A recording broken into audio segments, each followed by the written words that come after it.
ಎಲ್ಲರಿಗೂ ನಮಸ್ಕಾರ. Welcome back to my channel Sonu special. ಇವತ್ತು ತೊಗರಿಬೇಳೆ ಮತ್ತು ಬೀನ್ಸನ್ನು ಉಪಯೋಗಿಸ್ಕೊಂಡು ಬಸ್ಸಾರು ಅಥವಾ ಉಪ್ಸಾರು ಅಂತ ಏನು ಹೇಳ್ತೀವಿ ಆ ಸಾಂಬಾರನ್ನ ಹೇಗೆ ಮಾಡೋದು ಅಂತ ಹೇಳಿ ತೋರಿಸ್ಕೊಡ್ತಾ ಇದ್ದೀನಿ.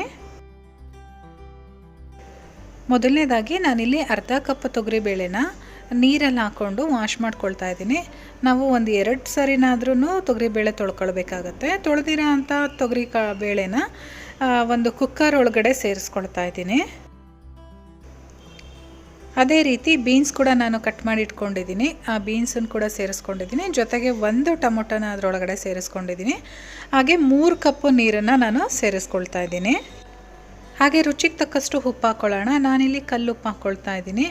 ಈಗ ಒಂದು ಲಿಡ್ ಕ್ಲೋಸ್ ಮಾಡಿ ನಾವು ಸ್ಟವ್ ಮೇಲೆ ಇಟ್ಟು ಒಂದು 2 ವಿಷಲ್ನ ಕೂಗಿಸ್ಕೊಳ್ಬೇಕಾಗತ್ತೆ. 2 ವಿಷಲ್ ಆಗಿದೆ. ಇವಾಗ ನೋಡ್ಬೋದು ನೀವು ಬೀನ್ಸು ಮತ್ತು ತೊಗರಿಬೇಳೆ ಚೆನ್ನಾಗಿ ಬೆಂದಿದೆ. ಈಗ ಏನು ಟೊಮೊಟೊ ಹಾಕಿದ್ವಿ ಅದನ್ನು ನಾನು ಸಪ್ರೇಟಾಗಿ ಎತ್ತಿಟ್ಕೊಳ್ತೀನಿ. ನೋಡಿ ತೋರಿಸ್ತಾ ಇದ್ದೀನಿ ಬೇಳೆಲ್ಲ ಎಷ್ಟು ಚೆನ್ನಾಗಿ ಬೆಂದಿದೆ ಅಂತೇಳಿ. ಇವಾಗ ನಾನು ಒಂದು ಅರ್ಧ ಈರುಳ್ಳಿನ ತೊಗೊಂಡಿದ್ದೀನಿ. ಈರುಳ್ಳಿ ಮತ್ತು ಬೆಳ್ಳುಳ್ಳಿನ ಈ ರೀತಿ ನಾವು ಬೆಂಕಿನಲ್ಲಿ ಸುಟ್ಕೊಂಡ್ರೆ ಟೇಸ್ಟ್ ತುಂಬಾ ಚೆನ್ನಾಗಿ ಬರುತ್ತೆ. ಅವಾಗೆಲ್ಲ ಒಲೆಯಲ್ಲಿ ಅಡುಗೆ ಮಾಡ್ತಾಯಿದ್ರು, ಆರಾಮಾಗಿ ಕೆಂಡ ಸಿಗ್ತಾಯಿತ್ತು. ಕೆಂಡದೊಳಗಡೆ ಹಾಕ್ಕೊಂಡು ಈ ರೀತಿ ಸುಟ್ಕೊಳ್ತಾಯಿದ್ರು. ಇವಾಗ ನಾವು ಸ್ಟವ್ ಮೇಲೆ ಇಟ್ಕೊಂಡು ಈ ರೀತಿಯಾಗಿ ಸುಟ್ಕೊಳ್ಬೇಕು. ನೋಡಿ ಇವಾಗ ಈರುಳ್ಳಿ ಸುಟ್ಕೊಂಡಿದ್ದೀನಿ ನಾನು. ಇದೇ ರೀತಿಯಾಗಿ ಬೆಳ್ಳುಳ್ಳಿನೂ ಕೂಡ ಸುಟ್ಕೊಳ್ಳೋಣ. ಎಣ್ಣೆ ಎಲ್ಲ ಹಾಕ್ಕೊಂಡು ನಾವು ಫ್ರೈ ಮಾಡಿ ಹಾಕ್ಕೊಳ್ಳೋದಕ್ಕಿಂತ ಈ ರೀತಿ ಡೈರೆಕ್ಟಾಗಿ ಸುಟ್ಬಿಟ್ಟು ಹಾಕ್ಕೊಂಡ್ರೆ ಟೇಸ್ಟ್ ಅಂತೂ ತುಂಬಾ ಚೆನ್ನಾಗಿರುತ್ತೆ ಸಾಂಬಾರ್ದು. ಇವಾಗ ಇದು ಕೂಡ ರೆಡಿಯಾಗಿದೆ. ಒಂದು ಸೈಡಲ್ಲಿ ಎತ್ತಿಟ್ಕೊಂಡಿರ್ತೀನಿ.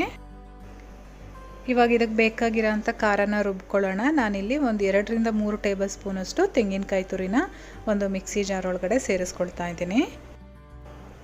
ಹಾಗೆ ಒಂದು ಅರ್ಧ ಟೀ ಸ್ಪೂನಷ್ಟು ಜೀರಿಗೆ ಕೂಡ ಸೇರಿಸ್ಕೊಳ್ತಾ ಇದ್ದೀನಿ. ಹಾಗೆ ಒಂದು 5 ಕಾಳು ಮೆಣಸು, ಜೊತೆಗೆ 1 ಟೇಬಲ್ ಸ್ಪೂನಷ್ಟು ಖಾರದ ಪುಡಿ, ಜೊತೆಗೆ ಸ್ವಲ್ಪ ನೀರು ಹಾಕ್ಕೊಂಡು ಮೊದಲು ಇದನ್ನು ಈ ರೀತಿ ರುಬ್ಕೊಳ್ಳೋಣ. ಕಾಯಿ ಮತ್ತು ಬೇಳೆ ಎಲ್ಲನೂ ಒಟ್ಟಿಗೆ ಹಾಕೋಬಿಟ್ರೆ ಬೇಳೆ ಎಲ್ಲ ನುಣ್ಣಗಾಗುತ್ತೆ, ಕಾಯಿ ಎಲ್ಲ ಹಾಗೆ ಇರುತ್ತೆ. ಹಾಗಾಗಿ ಈ ರೀತಿ ಕಾಯಿನ ಫಸ್ಟು ರುಬ್ಕೊಳ್ಬೇಕು. ಇವಾಗ ಇದಕ್ಕೆ ಸ್ವಲ್ಪ ಕೊತ್ತಂಬರಿ ಸೊಪ್ಪು, ಜೊತೆಗೆ ನಾವು ಮೊದಲೇ ಬೇಯಿಸಿಟ್ಕೊಂಡಿದ್ವಲ್ಲ ಟೊಮೊಟೊ, ಆ ಟೊಮೊಟೊನೂ ಕೂಡ ಸೇರಿಸ್ಕೊಳ್ಳೋಣ. ಹಾಗೆ ನಾವು ಬೀನ್ಸು ಮತ್ತು ಬೇಳೆ ಎಲ್ಲ ಬೇಯಿಸ್ಕೊಂಡಿದ್ವಲ್ಲ ಅದರಲ್ಲಿ ನಾನು ಸ್ವಲ್ಪ ಬೇಳೆನ ತೆಗೆದಿಟ್ಕೊಂಡಿದ್ದೀನಿ. ಆ ಬೇಳೆನ ಇದರೊಳಗಡೆ ಸೇರಿಸ್ಕೊಳ್ತಾ ಇದ್ದೀನಿ. ನಾನು ಹಾಕಿರೋ ಬೇಳೆನಲ್ಲಿ ಒಂದು ಅರ್ಧ ಭಾಗದಷ್ಟು ಬೇಳೆನ ತೊಗೊಂಡಿದ್ದೀನಿ ನಾನಿಲ್ಲಿ ರುಬ್ಬಕ್ಕೆ. ಬೇಳೆ ಎಲ್ಲ ಹಾಕ್ಕೊಂಡಾದಮೇಲೆ ನಾವು ಈರುಳ್ಳಿ ಮತ್ತು ಬೆಳ್ಳುಳ್ಳಿನ ಸುಟ್ಟಿಟ್ಕೊಂಡಿದ್ವಲ್ಲ ಅದನ್ನು ಕೂಡ ಇದರೊಳಗಡೆ ಸೇರಿಸ್ಕೊಳ್ಳೋಣ. ಹಾಗೆ ಇದಕ್ಕೆ ಒಂದು 2 ಟೇಬಲ್ ಸ್ಪೂನಷ್ಟು ನೀರು ಹಾಕ್ಕೊಂಡು ಇವಾಗ ನುಣ್ಣಗೆ ರುಬ್ಕೊಂಡು ಬರೋಣ. ನೋಡಿ ಇಷ್ಟು ನುಣ್ಣಗೆ ನಾವು ರುಬ್ಕೊಳ್ಬೇಕಾಗತ್ತೆ. ಇವಾಗ ಇದು ರೆಡಿಯಾಗಿದೆ. ಒಂದು ಸೈಡಲ್ಲಿ ಇಟ್ಕೊಂಡಿರ್ತೀನಿ ನಾನು. ಇವಾಗ ಇನ್ನು ಮಿಕ್ಕಿರೋ ಬೇಳೆ ಮತ್ತು ಬೀನ್ಸು ಇತ್ತಲ್ಲ ಅದನ್ನು ಈ ರೀತಿ ಒಂದು ಸ್ಟ್ರೈನರ್ ಒಳಗಡೆ ಹಾಕ್ಕೊಂಡು ನಮ್ಗೆ ಅದರಲ್ಲಿ ಬೇಕಾಗಿರೋ ಅಂಥ ಸಪ್ಪರಸ ಅಂತ ನಾವೇನು ಕರಿತೀವಿ ಅದನ್ನು ಸಪ್ರೇಟ್ ಮಾಡ್ಕೊಳ್ತಾ ಇದ್ದೀನಿ. ಒಲೆ ಮೇಲೆ ಒಂದು ಪಾತ್ರೆನ ಇಟ್ಕೊಂಡು ನಾವು ರುಬ್ಬಿಟ್ಕೊಂಡಿರ್ತಕ್ಕಂಥ ಮಸಾಲೆನ ಅದರೊಳಗಡೆ ಸೇರಿಸ್ಕೊಂಡು ಬೇಯಿಸ್ಕೊಳ್ಳೋಣ. ಜಾರ್ ಒಳಗಡೆ ಮಸಾಲ ಮಿಕ್ಕಿರುತ್ತಲ್ಲ ಅದರೊಳಗಡೆ ಸ್ವಲ್ಪ ನೀರು ಹಾಕ್ಕೊಂಡು ಆ ನೀರನ್ನು ಹಾಕ್ಕೊಳ್ಳಿ. ಮತ್ತು ಜಾಸ್ತಿ ನೀರು ಹಾಕ್ಲಿಕ್ಕೆ ಹೋಗಬೇಡಿ. ನಮಗೆ ಇದು ಸ್ವಲ್ಪ ಗಟ್ಟಿ ಆಗಬೇಕು, ಅಲ್ಲಿವರೆಗೂ ನಾವು ಕುದಿಸ್ಕೊಳ್ಬೇಕಾಗುತ್ತೆ. ಸುಮಾರಾಗಿ ಒಂದು 10ರಿಂದ 12 ನಿಮಿಷದವರೆಗೂ ನಾವು ಈ ರೀತಿ ಕುದಿಸ್ಬೇಕಾಗತ್ತೆ. ಒಂದು 10 ನಿಮಿಷಗಳಾದಮೇಲೆ ತೋರಿಸ್ತಾ ಇದ್ದೀನಿ. ನೀವು ನೋಡ್ತಾ ಇರ್ಬೋದು ಎಷ್ಟು ಗಟ್ಟಿಯಾಗಿದೆ, ಅದು ಥಿಕ್ನೆಸ್ ಯಾವ ರೀತಿ ಬಂದಿದೆ ಅಂತ ಹೇಳಿ. ಅರ್ಧ ಭಾಗ ಕಡಿಮೆ ಆಗಿದೆ. ನಾವು ಅಲ್ಲಿವರೆಗೂ ಬೇಯಿಸ್ಕೋಬೇಕು. ನಾವು ಈ ರೀತಿ ಬೇಯಿಸ್ಕೊಂಡ್ರೆ ಮಾತ್ರ ಸಾಂಬಾರು ಟೇಸ್ಟ್ ಚೆನ್ನಾಗಿ ಬರೋದು. ಮತ್ತು ನಾವು ಲಾಸ್ಟಲ್ಲಿ ನೀರು ಹಾಕಿದಾಗ ನೀರು ಥರ ಆಗಲ್ಲ, ಕನ್ಸಿಸ್ಟೆನ್ಸಿ ಕರೆಕ್ಟಾಗಿ ಬರುತ್ತೆ. ಈ ಟೈಮಲ್ಲಿ ನಾವು ಸಪ್ಪರಸ ಸೋಸಿ ಇಟ್ಕೊಂಡಿದ್ವಲ್ಲ ಅದನ್ನು ಇದರೊಳಗಡೆ ಸೇರಿಸ್ಕೊಳ್ಳೋಣ. ಸೇರಿಸ್ಕೊಂಡಾದಮೇಲೆ ನಾವು ಮತ್ತೆ ಒಂದು 10 ನಿಮಿಷಗಳ ಕಾಲ ಇದನ್ನು ಕುದಿಸ್ಕೊಳ್ಬೇಕಾಗತ್ತೆ. 10 ನಿಮಿಷ ಆದಮೇಲೆ ನಾನು ನಿಮಗೆ ಇಲ್ಲಿ ತೋರಿಸ್ತಾ ಇದ್ದೀನಿ. ನೀವು ನೋಡ್ತಾ ಇರ್ಬೋದು ಸಾಂಬಾರು ಕನ್ಸಿಸ್ಟೆನ್ಸಿನೂ ಕೂಡ ಕರೆಕ್ಟಾಗಿದೆ. ನಾವು ಬೇಳೆ ಬೇಯಿಸ್ಬೇಕಾದ್ರೇ ಸಪ್ಪರಸಾಗಿ ಉಪ್ಪು ಹಾಕಿರ್ತೀವಿ. ಹಾಗಾಗಿ ಉಪ್ಪು ಬೇಕು ಅಂದರೆ ಮಾತ್ರ ಹಾಕ್ಕೊಳ್ಳಿ, ಇಲ್ಲಾಂದರೆ ಏನು ಬೇಡ, ನೋಡಿಬಿಟ್ಟು ಹಾಕ್ಕೊಳ್ಳಿ. ಜೊತೆಗೆ ನಾನಿಲ್ಲಿ ಒಂದು 2 ಟೇಬಲ್ ಸ್ಪೂನಷ್ಟು ಹುಣಸೆ ರಸನ ಸೇರಿಸ್ಕೊಳ್ತಾ ಇದ್ದೀನಿ. ಒಂದು ಅರ್ಧ ನಿಂಬೆಹಣ್ಣಿನ ಗಾತ್ರದ ಹುಣಸೆ ಹಣ್ಣನ್ನು ನಾನು ನೆನೆಸಿಟ್ಟಿದ್ದೆ. ಎಲ್ಲನೂ ಒಂದ್ಸಲ ಚೆನ್ನಾಗಿ ಮಿಕ್ಸ್ ಮಾಡ್ಕೊಳ್ಳೋಣ. ಹುಣಸೆ ರಸ ಹಾಕಿದ ಮೇಲೆ ಮತ್ತೆ ತುಂಬ ಹೊತ್ತು ಬೇಯಿಸೋ ಅವಶ್ಯಕತೆ ಇಲ್ಲ.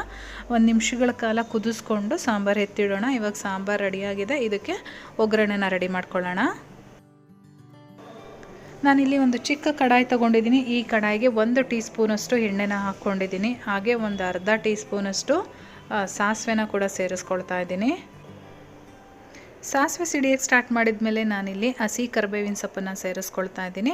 ಹಾಗೆ ನಾನಿಲ್ಲಿ ಒಂದು ಅರ್ಧ ಗಡ್ಡೆ ಬೆಳ್ಳುಳ್ಳಿನ ಜಜ್ಜಿಬಿಟ್ಟು ಇಟ್ಕೊಂಡಿದ್ದೀನಿ. ಆ ಬೆಳ್ಳುಳ್ಳಿನ ಸೇರಿಸ್ಕೊಳ್ತೀನಿ. ಇದಕ್ಕೆ ನಾವು ಈರುಳ್ಳಿ ಎಲ್ಲ ಹಾಕೋ ಅಂಥ ಅವಶ್ಯಕತೆ ಇಲ್ಲ. ನೋಡಿ, ನಾನು ಬೆಳ್ಳುಳ್ಳಿನ ಸೇರಿಸ್ಕೊಳ್ತಾ ಇದ್ದೀನಿ. ಇವಾಗ ಇದನ್ನು ಚೆನ್ನಾಗಿ ಫ್ರೈ ಮಾಡಿಕೊಂಡು, ಚೆನ್ನಾಗಿ ಫ್ರೈ ಆದಮೇಲೆ ನಾವು ಸಾಂಬಾರೊಳಗಡೆ ಶಿಫ್ಟ್ ಮಾಡ್ಕೊಳ್ಳೋಣ. ತುಂಬಾ ರುಚಿಯಾಗಿರುತ್ತೆ ಫ್ರೆಂಡ್ಸ್. ಒಂದ್ಸಲ ಟ್ರೈ ಮಾಡಿ, ಖಂಡಿತವಾಗ್ಲೂ ಎಲ್ಲರೂ ಮನೆಯಲ್ಲಿ ಇಷ್ಟಪಡ್ತಾರೆ. ಮಾಡಿಬಿಟ್ಟು ಹೇಗೆ ಬಂತು ಅಂತ ನನಗೆ ಕಮೆಂಟ್ ಮಾಡಿ ತಿಳಿಸಿ. ಇವಾಗ ನೋಡಿ, ಒಗ್ಗರಣೆ ರೆಡಿಯಾಗಿದೆ. ನಾನು ಅದೇ ಪಾತ್ರೆಗೆ 1 ಸ್ಪೂನ್ ಸಾಂಬಾರನ್ನ ತೆಗೆದು ಹಾಕ್ಕೊಂಡಿದ್ದೀನಿ. ಇವಾಗ ಎಲ್ಲದನ್ನು ಕೂಡ ಸಾಂಬಾರೊಳಗಡೆ ನಾನು ಟ್ರಾನ್ಸ್ಫರ್ ಮಾಡ್ಕೊಳ್ತಾ ಇದ್ದೀನಿ. ಈ ಸಾಂಬಾರ್ ರೆಸಿಪಿ ಬಂದ್ಬಿಟ್ಟು ಅಮ್ಮನ ರೆಸಿಪಿ ಇದು. ಅಮ್ಮ ತುಂಬ ಚೆನ್ನಾಗಿ ಮಾಡ್ತಾರೆ. ಹಾಗಾಗಿ ನಾನು ಅಮ್ಮನ ಹತ್ರ ಹೇಳಿಸ್ಕೊಂಡು ನಾನು ಈ ಸಾಂಬಾರನ್ನ ಮಾಡ್ತಾ ಇರೋದು.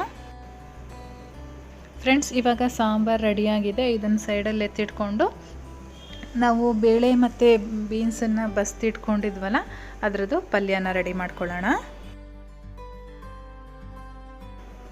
ಸ್ಟವ್ ಮೇಲೆ ಒಂದು ಫ್ರೈಯಿಂಗ್ ಪ್ಯಾನ್ ಇಟ್ಕೊಂಡಿದ್ದೀನಿ. ನಾನು ಇದಕ್ಕೆ ಒಂದು 2 ಟೀ ಸ್ಪೂನಷ್ಟು ಎಣ್ಣೆನ ಸೇರಿಸ್ಕೊಳ್ತಾ ಇದ್ದೀನಿ.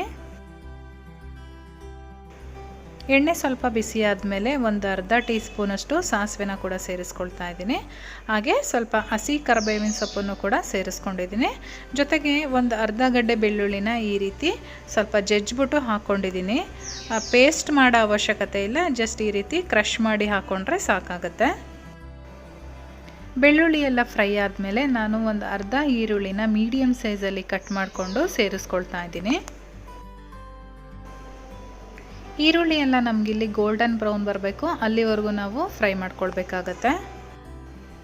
ಈ ಪಲ್ಯ, ಸಾಂಬಾರು, ಮುದ್ದೆ ಕಾಂಬಿನೇಷನ್ ಅಂತೂ ಸಖತ್ತಾಗಿರುತ್ತೆ. ಒಂದು ಸಲ ದಯವಿಟ್ಟು ಟ್ರೈ ಮಾಡಿ. ಇದ್ರ ಜೊತೆಗೆ ನಾನಿಲ್ಲಿ ಒಂದು 2ರಿಂದ 3 ಟೇಬಲ್ ಸ್ಪೂನಷ್ಟು ತೆಂಗಿನಕಾಯಿ ತುರಿ ಕೂಡ ಸೇರಿಸ್ಕೊಳ್ತಾ ಇದ್ದೀನಿ. ಇದನ್ನು ಅಷ್ಟೇ ಚೆನ್ನಾಗಿ ಫ್ರೈ ಮಾಡ್ಕೊಳ್ಳೋಣ. ಬೇಳೆ ಮತ್ತು ಬೀನ್ಸು ನಾನು ಮುಂಚೆನೇ ಹೇಳ್ದಂಗೆ ಬೇಯಿಸ್ಬೇಕಾದ್ರೇ ಉಪ್ಪು ಹಾಕ್ಕೊಂಡಿದ್ದೀವಿ. ಇವಾಗ ಈ ಒಗ್ಗರಣೆಗೆ ಎಷ್ಟು ಉಪ್ಪು ಬೇಕಾಗುತ್ತೋ ಅಷ್ಟು ನೋಡಿಬಿಟ್ಟು ಹಾಕ್ಕೊಳ್ಳಿ. ಇದನ್ನೆಲ್ಲ ಚೆನ್ನಾಗಿ ಒಂದ್ಸರಿ ಮಿಕ್ಸ್ ಮಾಡ್ಕೊಳ್ಳೋಣ.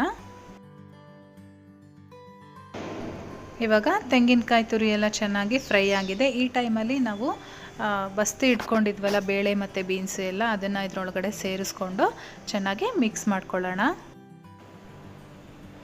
ಈ ರೀತಿ ಎಲ್ಲ ಚೆನ್ನಾಗಿ ಮಿಕ್ಸ್ ಮಾಡಿಕೊಂಡ್ರೆ ನಮಗೆ ಪಲ್ಯ ಕೂಡ ರೆಡಿ ಆಗುತ್ತೆ. ಬಿಸಿ ಬಿಸಿ ಇದ್ದಂಗೆ ಮುದ್ದೆ ಜೊತೆ ಸರ್ವ್ ಮಾಡಿ ತುಂಬಾ ಚೆನ್ನಾಗಿರುತ್ತೆ. ಇವತ್ತಿನ ರೆಸಿಪಿ ಖಂಡಿತವಾಗ್ಲೂ ಟ್ರೈ ಮಾಡಿ. ತುಂಬ ಇಷ್ಟಪಡ್ತೀರ ಎಲ್ಲರೂ, ಮನೇಲೂ ಕೂಡ ತುಂಬಾ ಇಷ್ಟಪಡ್ತಾರೆ. ಇಷ್ಟ ಆಗಿದರೆ ದಯವಿಟ್ಟು ಒಂದು ಲೈಕ್ ಮಾಡಿ. ಹಾಗೆ ಯಾರ್ಯಾರಿಗೆಲ್ಲ ಉಪಯೋಗ ಆಗುತ್ತೋ ಅಂಥವ್ರಿಗೆ ಶೇರ್ ಮಾಡಿ. ಹಾಗೆ ನನ್ನ ಚಾನಲ್ನ ಸಬ್ಸ್ಕ್ರೈಬ್ ಮಾಡ್ಕೊಳ್ಳದೆ ನೋಡ್ತಾ ಇದ್ದೀರಾ ಅಂದರೆ ಈ ಕೂಡಲೇ ಸಬ್ಸ್ಕ್ರೈಬ್ ಮಾಡ್ಕೊಳ್ಳಿ.